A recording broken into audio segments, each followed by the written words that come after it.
Video ஆரம்பிக்கிறதுக்கு முன்னாடி நான் சொல்லியிருந்தேன், நான் எந்த போலீஸ் பக்கமும் இல்லை, எந்த அரசியல்வாதி பக்கமும் இல்லை, எந்த கட்சிக்காரரும் நான் கிடையாது. எனக்கு கண்ணுக்கு முன்னாடி ஏதாச்சும் அநியாயம்னு பட்டுச்சு, தப்புன்னு பட்டுச்சு, ஈவன் நியூஸ் மீடியாவில் போடுறது கூட எனக்கு ஏதோ ஒரு விஷயம் தப்பா பட்டுச்சு, அதனால என் மக்கள் அதாவது பொதுமக்கள் பாதிப்படைகிற மாதிரி இருந்துட்டு இருக்கு அப்படின்னா கண்டிப்பா அந்த விஷயத்தை பத்தி நான் பேசுவேன். எதை பத்தியும் கவலைப்படாம நான் மக்கள் கிட்ட கொண்டு போய் அந்த விஷயத்தை சேர்ப்பேன். அதற்கான ஒரு வழியாட்டு தான் இந்த மாதிரி வீடியோ போட்டு உங்க முன்னாடி உட்காந்து பேசிட்டு இருக்கேன்.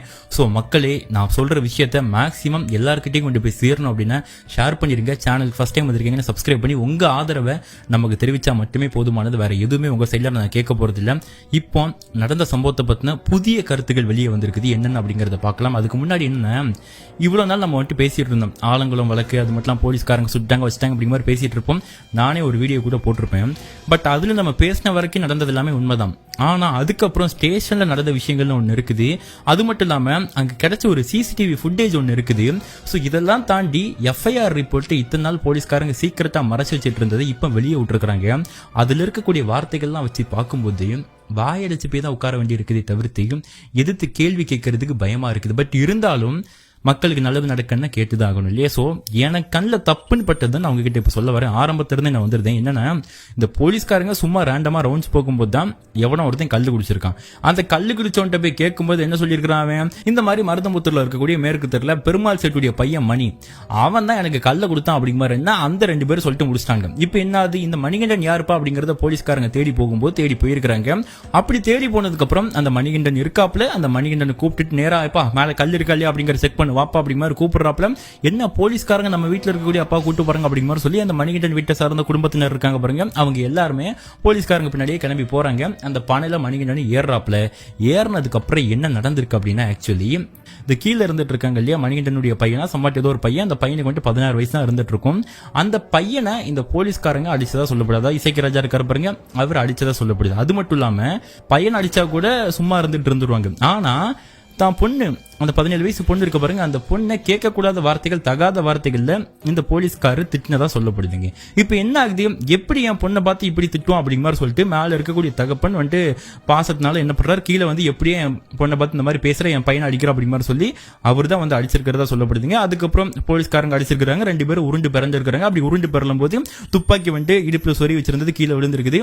அதுக்கப்புறம் அந்த துப்பாக்கி எடுத்து இவர் சுட்டுட்டாரு. ஆக்சுவலி சுடும்போது கூட நல்லா தெரிஞ்சுக்கங்க, 2 புல்லட் மணிகண்டன் காலில் போயிருக்குது, அதுல இன்னொரு புல்லட் மிஸ். மெயினா இன்னொரு புல்லட் அந்த பொண்ணை நோக்கி சுட்ட புல்லட் கால் கிட்டோடி உரசிட்டு போச்சு அப்படிங்கறது அந்த பொண்ணே சொல்லியிருப்பாங்க. இதையுமே நம்ம ஏற்கனவே வீடியோல பேசி இருந்திருப்போம் இல்லையா? பட் என்னன்னா, இங்க நடந்த விஷயங்கள் வரைக்கும் ஓகே. இப்போ போலீஸ்காரங்க கேஸ் போட்டது இந்த இசைக்கராஜா எஸ் அவர் கொடுத்த தகவலின் அடிப்படையில தான் எஃப்ஐஆர் ஃபைல் பண்ணிருக்காங்க. ஆனா அந்த மணிகண்டன் ஒருத்தர் கால் அடிபட்டு இருந்துட்டு இருக்காரு இல்லையா, அவரையும் போய் விசாரிக்கணும், அவர் தரப்பு வாதத்தையும் கேட்கணும் பாருங்க. பட் அதை கேட்டாங்களா இல்லையா அப்படிங்கிற விஷயம் தெரிய வரல. இப்போ இந்த இசைக்கராஜா இவர் சொன்னதின் அடிப்படையில எந்த மாதிரி எஃப்ஐஆர் பதிஞ்சிருக்காங்க அப்படிங்கிற நான் சொல்றேன். அதுல குறிப்பா எஃப்ஐஆர்ல இருக்கக்கூடிய பேர்கள் நல்லா கேட்டுக்கோங்க. மணிகண்டன் ஓகேப்பா, அவர் கல்ல இறக்குனதோ கல்ல இறக்கலையோ நீங்க இன்வெஸ்டிகேஷன் பண்ண போனீங்க, பிரச்சனை ஆகி போச்சு, கேஸ போட்டீங்க, ஓகே. மணிகண்டன் அப்படிங்கிற ஒரு பேர் இருக்குது. கீழே நின்றுட்டு இருந்து மணிகண்டனுடைய அப்பா நினைக்கிறேன் வயசானவருங்க, அவருடைய பேர் இருக்குது. அது கூட பிரச்சனை இல்லை. அந்த பையன் என்னங்க பண்ணா, 16 வயசு பையன், அந்த கீழே நின்றுட்டு இருந்த அந்த பையனுடைய பேரு அந்த எஃப்ஐஆர் ரிப்போர்ட்ல இருக்குது. அந்த எஃப்ஐஆர்ல என்னென்ன மாதிரியான விஷயங்கள் போட்டிருக்காங்க அப்படின்னா, அரசு பணியில இருக்கிறவங்களை அரசு பணியை செய்ய விடாம தடுக்கிறது, தகாத வார்த்தைகள்ல பேசுறது, இந்த கல் இறக்குனது, சோ அது போக என்ன கட்டையை தூக்கி அடிக்க வந்தது, ஆயுதங்களை வச்சு அடிக்க வந்தது, கொலை முயற்சி, இந்த மாதிரிப்பட்ட பல பிரிவுகள்ல கிட்டத்தட்ட 6 பிரிவுகள் வருது. 6 பிரிவுகள்ல இவங்க 3 பேர் மேல வேற யாரும் இருக்காங்கன்னு தெரியல, அந்த மாதிரி கேஸ போட்டிருக்காங்க. நான் என்ன கேட்கிறேன், இப்போ அந்த பையன் 16 வயசு ஆகுது, ஸ்கூலே முடிச்சிருக்க மாட்டான், அவன் பேர்ல இந்த மாதிரி போட்ட ஒரு வழக்க போட்டு நீங்க எஃப்ஐஆர் பதிஞ்சீங்க அப்படின்னா அவன் லைஃப் என்னங்க ஆகுது? நான் கேட்கிறேன், நாளை பின்ன பாஸ்போர்ட் எடுக்கணும்னா கூட அவனுக்கு பிரச்சனை. பாஸ்போர்ட்டை கூட விட்டு தள்ளுங்க, உள்நாட்டில் வேலை பார்க்கணும், கவர்மெண்ட் ஜாபுக்கு போறான் அப்படின்னா கிடைக்குமா, கிடைக்காது. இல்ல அந்த பையனுக்கு கனவு இருந்துட்டு இருக்கலாம், சின்ன வயசுல இருந்து ஐஏஎஸ் ஆகணும், ஐபிஎஸ் ஆகணும் அப்படிங்கிற மாதிரி ஏதாச்சும் பெரிய லெவலில் கனவு இருக்கலாம்.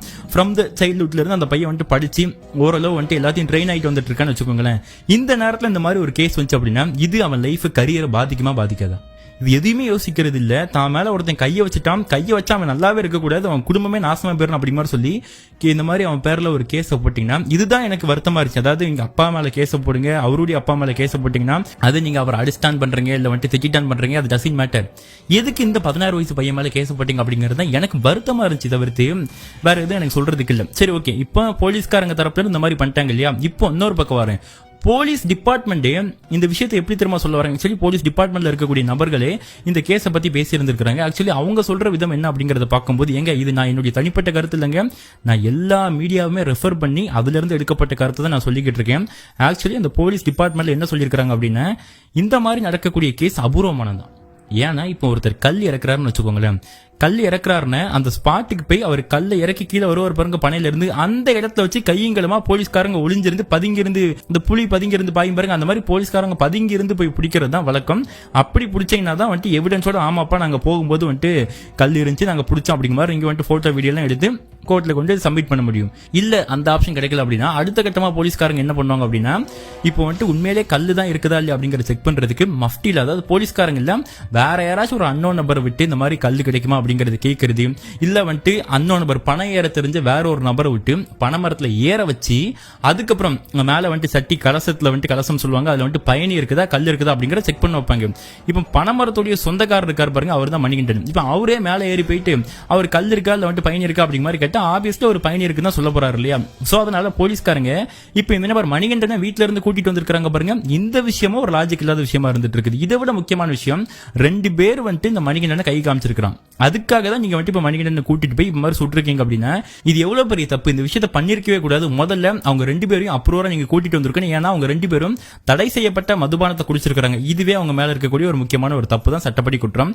அவங்களை அரெஸ்ட் பண்ணி உனக்கு யாருப்பா கொடுத்தா அப்படிங்கறத கேட்டு தெரிஞ்சுக்கிட்டு அந்த மணிகண்டனையும் கூப்பிட்டு வந்து அதுக்கப்புறம் இவனுக்கு சொல்றது உண்மைதானா அப்படிங்கறது வந்துட்டு 2 தரப்பு வாதத்தையும், அதாவது மணிகண்டனா இருக்கட்டும், அந்த கம்ப்ளைண்ட் கொடுத்த 2 பேர் இருக்காங்க பாருங்க, அதாவது சரக்கு அடிச்சிட்டு இருந்த 2 பேர் இருக்காங்க பாருங்க, அவங்க வாதமா இருக்கட்டும், எல்லாத்தையும் கேட்டு கன்ஃபார்ம் பண்ணதுக்கு அப்புறம் நீங்க டாக்குமெண்ட்ஸோட எவிடன்ஸோட கொண்டு போய் கோர்ட்ல சப்மிட் பண்ணீங்கன்னா இந்த மணிகண்டன் உண்மையிலே கல்லறைக்கிறார் அப்படிங்கிற பட்சத்தில் அவருக்கு சிறை தண்டனையும் கிடைக்கும், அபராதமும் கோர்ட்ல வந்துட்டு போட போறாங்க.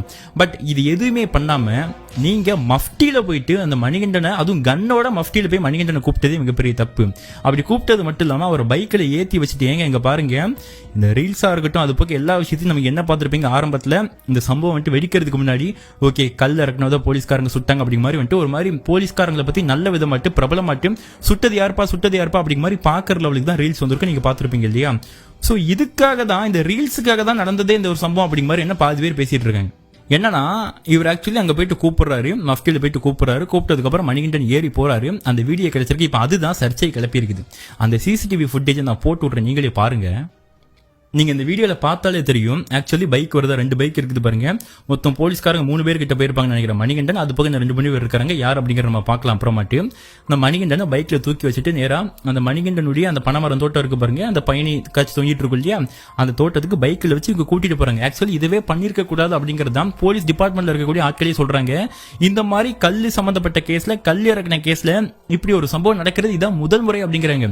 மேபி கல் இறக்குனதுக்கு சுட கூட செஞ்சிருக்கலாம்னு வச்சுக்கோங்களேன், அது வேற ஒரு டிபார்ட்மெண்ட். ஆனா மஃப்டில கன்னோட போய் வீட்டுல இருக்கக்கூடிய மணிகண்டனை தூக்கிட்டு போய் பனைமரத்துல ஏற விட்டு அங்க பயணி இல்ல அப்படிங்கறது தெரிஞ்சதுக்கு அப்புறம் கீழே இருக்க மணிகண்டனுடைய பிள்ளைங்களை, அது போக வந்துட்டு அந்த மகளெல்லாம் வந்துட்டு இந்த மாதிரி தகாத வார்த்தைகளை கேட்டு அதுக்கு ஒரு சண்டை வந்து அதுக்கப்புறம் 2 பேரும் உருண்டு பரண்டு அதுக்கப்புறம் கண்ணை வச்சு சுட்டது அப்படிங்கறதெல்லாம் வந்துட்டு சின்ன பிள்ளைத்தன மாதிரி, இது ஃபர்ஸ்ட் டைம் அப்படிங்கிற மாதிரியான விஷயத்த போலீஸ் டிபார்ட்மெண்ட்ல இருக்கிறவங்களே சொல்லியிருந்திருக்காங்க. சோ இதுல இன்னும் ஒரு சில விஷயங்கள் இருக்குது. இந்த சம்பவத்துல ஈடுபட்ட போலீஸ்காரங்க இருக்காங்க இல்லையா, அவங்களுடைய பெயரு, அவங்க என்னென்ன வேலை பார்த்துட்டு இருக்காங்க சொல்றீங்க அப்படின்னா, இந்த இசைக்கராஜா இருக்கிறாங்க பாருங்க, ஆக்சுவலி இந்த போலீஸ்காரங்க தனியா ஒரு டீமே வச்சிருக்கிறதா சொல்லப்படுது. மீடியா ஃபுல்லா அதான் பேசுறாங்க. அவங்க எது பண்ணாலும் டக்குன்னு வந்துட்டு அந்த ஐடி மாதிரி பார்த்தீங்கன்னா ரீல்ஸா வந்துடும். இப்ப ஏற்கனவே ஒரு கொள்ளக்காரன் சுட்டு பிடிக்கும் போது வந்துட்டு அதை வந்துட்டு ரீல்ஸா போடுறது, அது மட்டும் இல்லாம எங்கேயாச்சும் போய் ஒரு கேஸை வந்துட்டு முடிக்கும் போது அதை ரீல்ஸா போடுறது, பைக்ல உட்காந்துட்டு இருக்க மாதிரி போட்டோ போடுறது அப்படிங்கிற மாதிரி தன்னை ஒரு நடிகருக்கு ஈக்குவலா, நடிகர்லாம் வந்துட்டு படம் நடிச்சிருப்பாங்க பாருங்க, அதுக்கு ஈக்குவலா இருக்கிற மாதிரி இன்ஸ்டா ரீல்ஸ் போட்டோ எல்லாம் போட்டு எடுத்து இந்த மாதிரி வந்துட்டு பிரபலமாயிட்டு இருந்ததா மீடியால சொல்லப்பட்டிருக்குது. இவர் ஆக்சுவலி ஏப்ரல் 4ஆம் தேதிக்கு அப்புறம் தான் ஆலங்குளத்துல பாத்தீங்கன்னா டெல்டா பிரிவில் வந்துட்டு சிறப்பு பிரிவில் வந்துட்டு எஸ்ஐயா பணிபுரிஞ்சிட்டு இருந்திருக்காரு. இது போக 7 நாள் ஏப்ரல் மாசம் மருதம்புத்தூர்ல ஓடை மரிச்சான் காத்தவராம் பிளேஸ்ல இருக்கக்கூடிய டெல்டா அணில இருக்கக்கூடிய போலீஸ்காரங்க, அது போக ஊத்துமலை தலைமை போலீஸ் மணிராஜ் அப்படிங்கிறவங்க, இது போக தென்காசி டிஸ்ட்ரிக்ட் ஆயுதப்படையில் இருக்கக்கூடிய தலைமை காவல் அதிகாரி இருக்காரு பாருங்க, அவருடைய டிரைவர்னு சொல்லப்படுது சுப்பிரமணியன். இவங்க 3 பேரும் சேர்ந்துட்டு தான் என்ன பண்ணிருக்காங்க, அன்னைக்கு ரவுண்ட்ஸ் போற மாதிரி வந்து பைக்ல ரவுண்ட்ஸ் போயிட்டு இருந்திருக்காங்க. அப்படி ரவுண்ட்ஸ் போகும்போது அந்த 2 பேர் உட்கார்ந்து கல்லு குடிச்சிருக்காங்க. அவனுங்க யார் அப்படிங்கறத பார்க்கும்போது கண்டாம்பட்டி கண்ணன் மகன் செல்வன் அப்படிங்கிற ஒருத்தருங்க, வடக்கன் மகன் பிரகாஷ் அப்படிங்கிற மாதிரி சொல்லப்படுது. ஆக்சுவலி இவங்க 2 பேரும் தான் உட்கார்ந்து கல்லு குடிச்சிட்டு இருந்திருக்காங்க. இவங்ககிட்ட கேட்கும்போது தான் இந்த மாதிரி மருதம்புத்தூர்ல இருக்கக்கூடிய மேற்கில் இருக்கக்கூடிய பெருமாள் சேட்டுடைய பையன் மணிகண்டன் கல்லு கொடுத்தான் அப்படிங்கிற மாதிரி சொல்லி இருந்திருக்காங்க. சோ இதுக்கப்புறம் தான் போலீஸ்காரங்க வந்து அங்க போய் விசாரிச்சு எடுத்து சுட்டது வச்சது தான் அந்த மாதிரி விஷயங்கள் நடந்திருக்குது. ஸோ பொதுமக்களாகிய நீங்க தான் இதுக்கப்புறம் தயவு செய்து புரிஞ்சுக்கோங்க. அதாவது எந்த போலீஸ்க்குமே நம்மள பப்ளிக்ல இருக்கட்டும், அது மட்டும் நம்ம குற்றமே பண்ணியிருந்தாலுமே அடிக்கிறதுக்கு ரைட்ஸ் இல்லை. சோ அப்படி இருக்கும்போது போலீஸ்காரங்க உங்களை வந்துட்டு அடிக்கிறாங்க இல்ல திட்டுறாங்க வைக்கிறாங்க அப்படின்னா நீங்க வீடியோ எடுங்க, அந்த வீடியோவை சோஷியல் மீடியால பப்ளிஷ் பண்ணுங்க. அப்படி பப்ளிஷ் பண்ணும்போது ஆட்டோமேட்டிக்கா பயப்படுவாங்க. அட் த சேம் டைம் நீங்க மேல் இடத்துல போய் வந்துட்டு கம்ப்ளைண்ட் கொடுங்க. இப்போ வந்துட்டு எஸ்ஐ வந்துட்டு உங்கள்கிட்ட ஏதாச்சும் பிரச்சனை பண்றாங்கன்னா நீங்க இன்ஸ்பெக்டர் கிட்ட போங்க.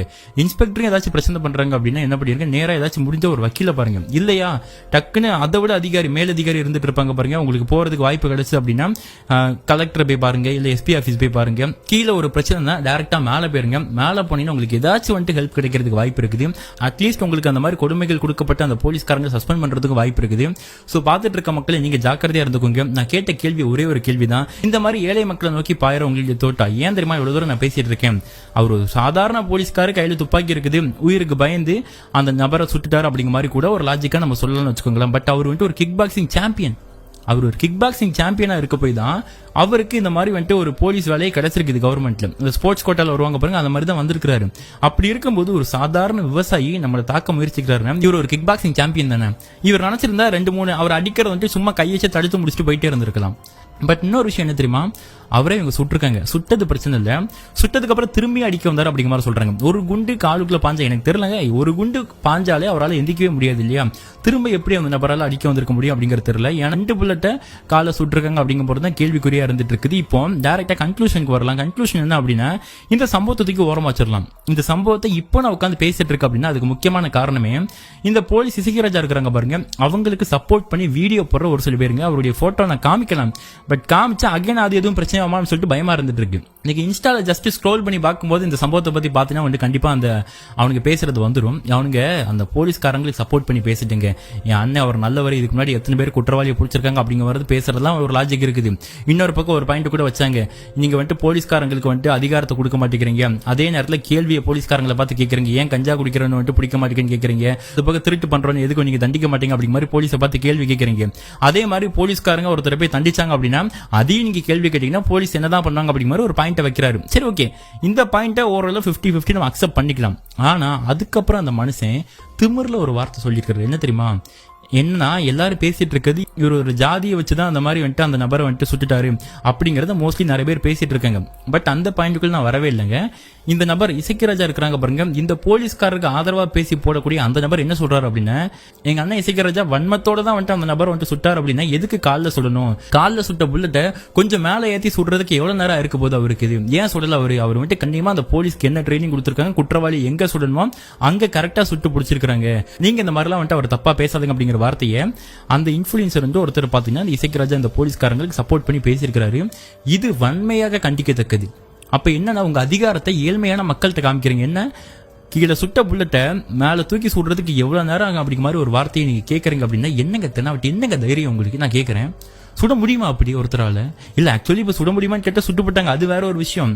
நினைச்சா சுட்டு போடுவாங்க, அது வேற ஒரு விஷயங்க. ஏன்னா பயமா தான் இருந்துட்டு இருக்க வேண்டிய இருக்குது, சுட முடியுமான்னு கேட்கவும் பயமா இருக்குது. அப்படி இருக்கும்போது இதை நான் மட்டும் கேட்டா பத்தாது, பார்த்துட்டு இருக்க மக்கள் நீங்க கொந்தளிக்கணும், நீங்க புரிஞ்சுக்கணும்.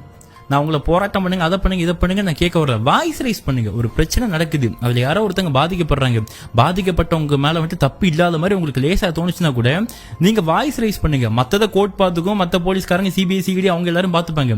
ஆனா நீங்க குரல் கொடுங்க அப்படிங்கறது தான் நான் கேட்கிறேன். அட்லீஸ்ட் அந்த மனுஷர் வந்துட்டு உண்மையிலே கல் இறக்குனாரா பயணி இறக்குனாரா அப்படிங்கிற விஷயம் நமக்கு தெரியாது. வாட் எவர் ஹேப்பன்ஸ், அது சட்டப்படி அங்க என்ன தண்டனை கொடுக்கணுமோ அந்த தண்டனை தான் கிடைக்கணும். ஆனா இங்க நடந்தது வேற ஒரு விஷயம். நான் கேட்கிற ஒரே ஒரு வார்த்தை, நான் இப்ப அடுத்து ஒரு வீடியோ போட போறேன், இந்தியாவில் நடந்த மிகப்பெரிய ஒரு வழக்கு சம்பந்தப்பட்ட ஒரு வீடியோ, அதை பாருங்க. இப்ப அதுல இருக்கிற குற்றவாளி 20 வருஷமா ஒரு தப்பு பண்ணிட்டு இன்னும் வந்துட்டு ஜெயில சும்மா இருந்துட்டு இருக்கான். அப்போ அவனை நீங்க சுட மாட்டீங்க, அந்த கஞ்சா குடிக்கிறவன சுட மாட்டீங்க, கொலை பண்றவன விட்டுருவீங்க. அதாவது பெண்களுக்கு பாதுகாப்பு இல்லாம பெண்களுக்கு அந்த மாதிரி பிரச்சனை கொடுக்கறவன வந்துட்டு நீங்க விட்டுருவீங்க. அப்பாவும் விவசாயி சுடுவீங்க அப்படின்னா அதுதாங்க கஷ்டமா இருக்குது. ஸோ போலீஸ்காரங்கள்ட்ட நான் கையெடுத்து கேட்டுக்கிறேன். அதாவது மேபி இந்த வீடியோவை அந்த இசைக்கராஜா அந்த போலீஸ்காரங்க பார்ப்பாங்களா அப்படிங்கிற விஷயம் எனக்கு தெரிய வரல. பட் இருந்தாலும் எல்லாருக்கும் நான் கையெழுத்து கும்புற விஷயம், பார்க்குற வேலைக்கு பார்க்குற சம்பளத்துக்கு எல்லாரும் கண்ணியமா செயல்படுங்க. அட் த சேம் டைம் எல்லாருமே ஒரு உயிர் தான், நீங்களும் ஒரு உயிர் தான், நானும் ஒரு உயிர் தான், வீடியோ பார்க்குற மக்களும் ஒரு உயிர் தான், எல்லாம் சாதாரண மக்கள் தான், எல்லாம் சாதாரண உயிர் தான். ஸோ அப்போ எல்லா உயிரையும் மதிக்க கற்றுக்கிட்டோம் அப்படின்னாலே நமக்கு இந்த பிரச்சனையே வராது. அந்த ஈகோ பிரச்சனை, நீ எப்படா என்ன இந்த மாதிரி சொல்ல, நீ அந்த ஜாதிக்காரன் இந்த ஜாதிக்காரன், அதெல்லாம் தூக்கி தூர போட்டு மனுஷனா வாழ கற்றுக்கோங்க. இல்லைனா நான் எதுவும் சொல்கிறதுக்கு இல்லை, ஏதாச்சும் தப்பாக பேசியிருந்தா அகைன் நான் வீடியோ நான் சொல்கிற விஷயம் தான், ஏதாச்சும் தப்பாக பேசியிருந்தா மன்னிச்சிருங்க, அவ்வளோதான்ப்பா, வேறு எதுவும் சொல்கிறதுக்கு இல்லை. மக்கள் ஜாக்கிரதையாக இருந்துக்கோங்க அப்படிங்கிற நான் சொல்லிக்கிட்டு இந்த வீடியோ இதோட நான் முடிச்சுக்கிறேன். உங்களுடைய கருத்துக்கள் எல்லாம் வரவேற்கத்தக்கதுங்க.